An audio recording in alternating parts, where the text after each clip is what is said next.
welcome to another episode of Grow Deep with Miss Erica. This week, Miss Erica is dressed like a snowflake because it's a snow day!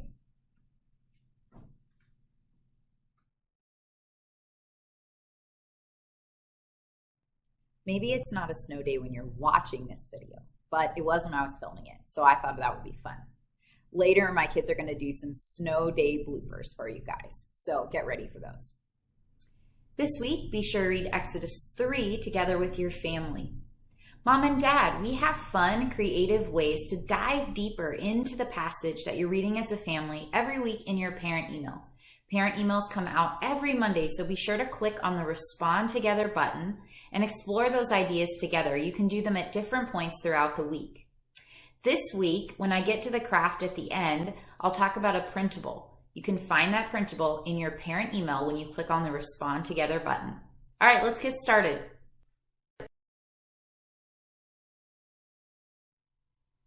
This week on our Big Bible timeline, we are exploring the first time that God speaks directly to Moses. This week's story actually doesn't take place in Egypt like many of our stories have in the last few weeks. You see, when Moses was living in Egypt, he was raised in the palace like a prince because Pharaoh's daughter had adopted him. But one day when he's a grown-up, he sees an Egyptian beating one of his fellow Israelites. And he decides to take matters into his own hands, and he kills that Egyptian. But Pharaoh finds out, and Moses has to run for his life. And he runs way out into the wilderness west of Egypt into the land of Midian. There, Moses meets a woman named Zipporah, and he marries her. He begins to work for Zipporah's father, Jethro. He takes care of his sheep. So Moses is working as a shepherd for his father-in-law, Jethro, in the wilderness of Midian. One day, Moses is actually up on a mountain with the sheep, Mount Horeb.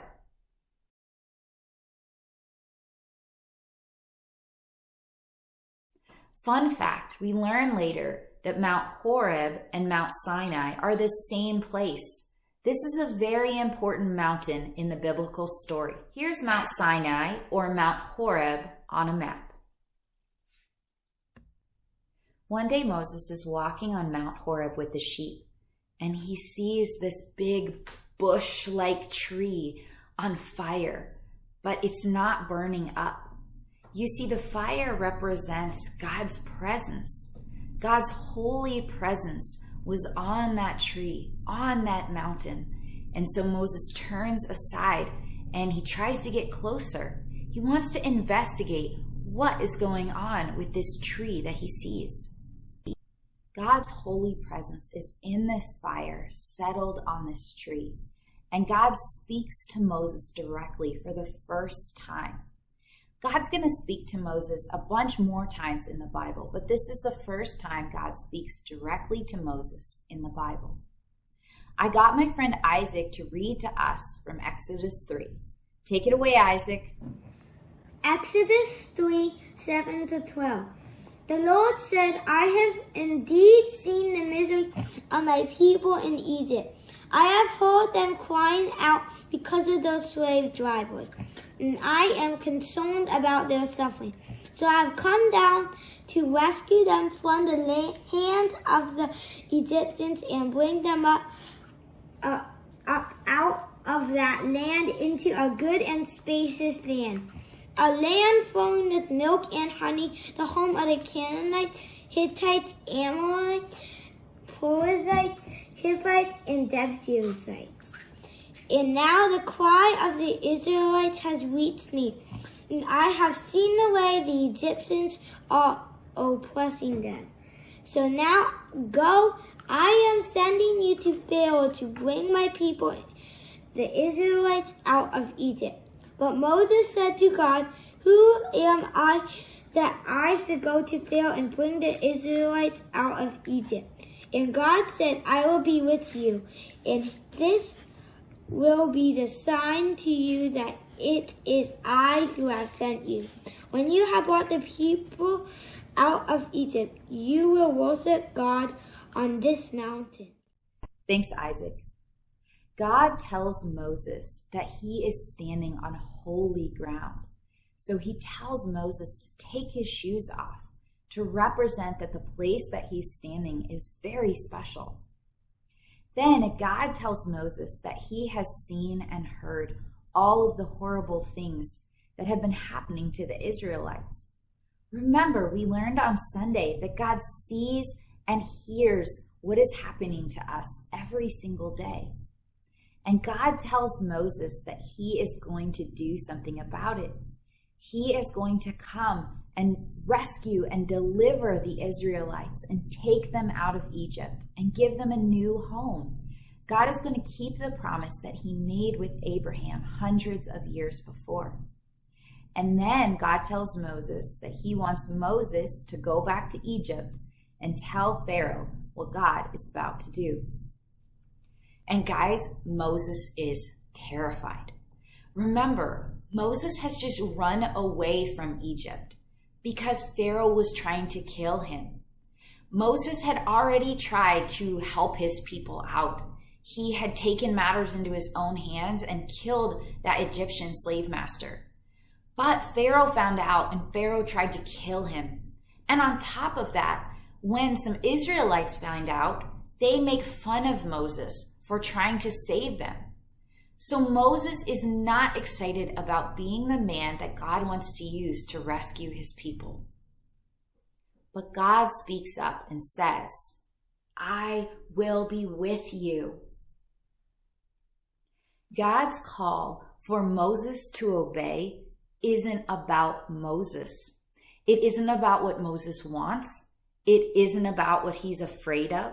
It isn't about what makes Moses comfortable or even feel safe. God's call is about God. God's call for obedience for Moses is about God. It's about who God is and what he is committed to do. And so God tells Moses, I will be with you. God doesn't engage in any of Moses' complaints or fears. God simply says, I will be with you. And that's enough of an answer. God's call for Moses to obey isn't about Moses. It's about God. This is the first Grow Deep episode of 2021. Isn't that cool, guys? I'm sure God has amazing, awesome plans that he wants to do with you this year. God has ways he is inviting you to step out and obey him. God has new things he wants you to do, things he wants to call you into or invite you to do with him. But sometimes God's call for us can be scary. We might be nervous about what he's asking us to do, or what he's asking us to do might be scary or uncomfortable. It might not even seem safe to us. But God's call to obey isn't about you or me. It's not about what we think. It's not even about how we feel. God's call to obey is simply about him, who he is, his character, and what he is committed to do through you and me.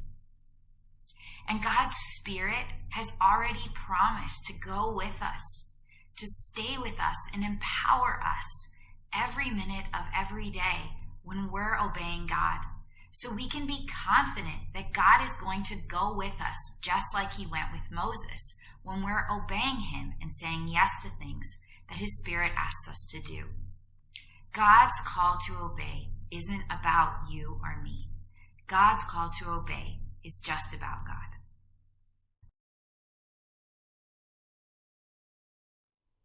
This week, we are going to make a burning bush craft together. Kids, first ask your mom or dad to open their parent email and click on the Respond Together button. In there, you will find a few fun ideas that your family can do this week while you're reading through Exodus 3 together.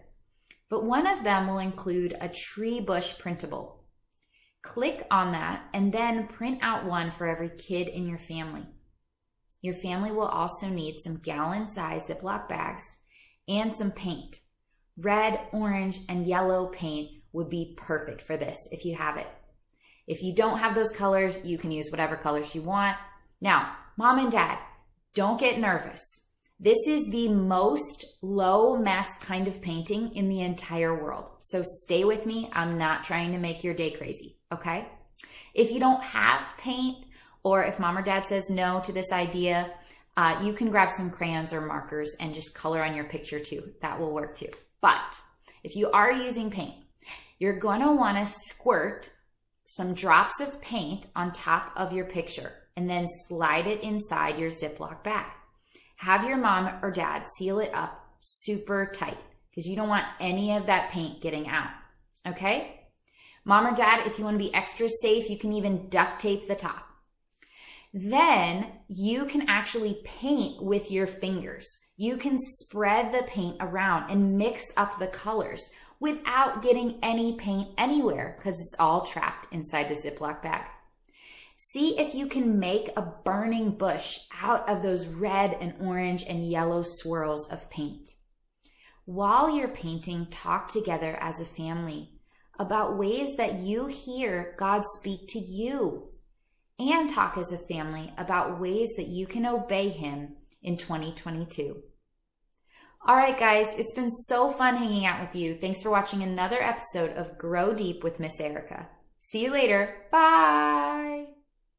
Guys, I can't wait to see you on Sunday. If you're coming out in person, I would love to see you at Marshall High School at 10:30 a.m. or at the Doubletree Hotel at 11 a.m.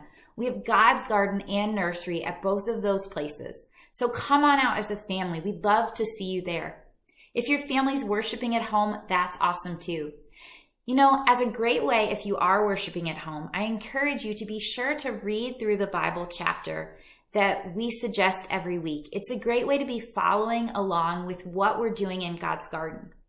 If you want, mom or dad, you can even email me and I'll send you directly all of our curriculum for the ages of kids that you have at your house. I want to empower you as the primary disciple makers of your children to be sharing God's good news of Jesus with your kids every week. Whatever you do, I hope your family is growing in knowing Jesus and obeying His Spirit. Go. I am the fierce snow explorer. I never make any mistakes. I never do anything wrong. And I never fall in the snow. Say, ah!